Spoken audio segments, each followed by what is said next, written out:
मित्रों, आज मैं इस वीडियो के माध्यम से देवगिरी के यादव राजाओं के बारे में बताऊंगा, जिनको इतिहास में बहुत थोड़ी सी जगह दी गई है।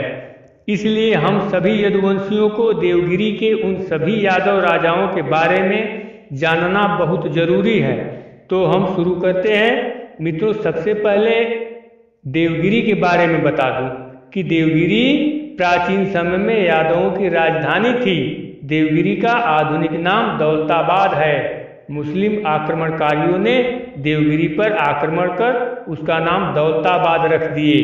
वहीं प्राचीन नाम आज दौलताबाद के नाम से जाना जाता है, जो महाराष्ट्र राज्य में स्थित है। तो हम आगे बढ़ते हैं। मित्रों, देवगिरी के यादव शासकों के लिए सूची में इन महान यादव राजाओं को देखिए। इनका मैं संक्षेप में वर्णन करते हुए आगे बढ़ूंगा। इस क्रम में सबसे पहले नाम आता है सुवर्ण चंद्र का। तो मित्रों, सुवर्ण चंद्र के बारे में मैं बता दूं, सुवर्ण चंद्र धृतराप्रहर के पुत्र थे, जो कि एक यदुवंशी सम्राट थे। सुवर्ण चंद्र ने 850 ईस्वी में यादव साम्राज्य की स्थापना की। प्रारंभिक अभिलेखों में उनका वर्णन मिलता है। सुवर्ण चंद्र के नाम पर इस राजवंश का नाम सुवर्ण वंश पड़ा।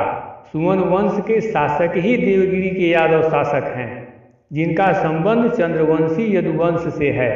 इनके बारे में इतिहासकार रेनाल्ड एडवर्ड ने कहा है कि देवगिरी के यादव अभीर जाति के थे। इसके अलावा अजनेरी शिलालेख में भी इनका यादव समुदाय से संबंधित वर्णन मिलता है। अब मित्रों, नीचे के क्रम में देखिए भिल्लम पंचम। भिल्लम पंचम के बारे में बता दूं, जब चालुक्यों की शक्ति कमजोर हो गई तो यादव राजा भिल्लम पंचम अपने को स्वतंत्र घोषित कर दिए और चालुक्य राजा सोमेश्वर चतुर्थ को परास्त कर कल्याणी पर अधिकार कर लिया और देवगिरी अर्थात दौलताबाद को अपनी राजधानी बनाया। किंतु मित्रों, भिल्लम पंचम का यह क्षेत्र उस वर्तमान समय में उतना सुरक्षित नहीं था जितना चाहिए था। कुछ समय बाद एक यादव क्षत्रिय वंश, जिसका नाम होयसाल वंश था, के राजा बल्लाल द्वितीय ने भिल्लम के राज्य पर आक्रमण कर दिया। इस प्रकार से यहाँ पर दो यादव शक्तियों का आपस में टकराव हुआ। तदुपरांत भीषण युद्ध हुआ। इस युद्ध में राजा भिल्लम वीर गति को प्राप्त हुआ। इस प्रकार से होयसाल वंश के यादवों का भिल्लम पर अधिकार हो गया और भिल्लम द्वारा स्थापित यादव राज्य कुछ अंश तक समाप्त हो गया। अब मित्रों, नीचे के क्रम में देखिए जैलपात्र। मित्रों, जैसा कि हम इसके पहले बताए थे कि भिल्लम द्वारा स्थापित यादव राज्य पूरी तरह से छिन्न भिन्न नहीं हुआ था। उसका कारण यह था कि होयसाल नरेश यहाँ पर अधिकार करने के बाद देवगिरी पर अस्थायी रूप से शासन करने का प्रयत्न ही नहीं किए थे। इसलिए भिल्लम का पुत्र, जो काफी चतुर शासक था, समय पाकर फिर से अपने छिन्न भिन्न राज्य को एक मजबूत राज्य में परिणत कर यादव राज्य की शक्तियों को पुनः स्थापित कर लिया। अब नीचे के क्रम में देखिए सिंहगढ़। सिंहगढ़ के बारे में बता दूं, यादव सम्राट जैलपात्र का पुत्र सिंहगढ़ था, जो इस वंश का सबसे प्रतापी यादव राजा था। सिंहगढ़ 37 वर्ष तक शासन किया और देवगिरी के यादव राज्य को उन्नति की चरम सीमा पर पहुंचा दिया। राजा सिंहगढ़ ने अपने पितामह का बदला लेने के लिए होयसाल राज्य पर आक्रमण किया और वहां के राजा वीर बल्लाल द्वितीय को पराजित कर वहां के अनेकों प्रदेशों पर अपना अधिकार स्थापित किया। इतना ही नहीं मित्रों, सिंहगढ़ ने गुजरात, काशी, मथुरा इत्यादि तक विजय यात्रा की और उत्तर भारत के भाग को अपने कब्जे में कर लिया।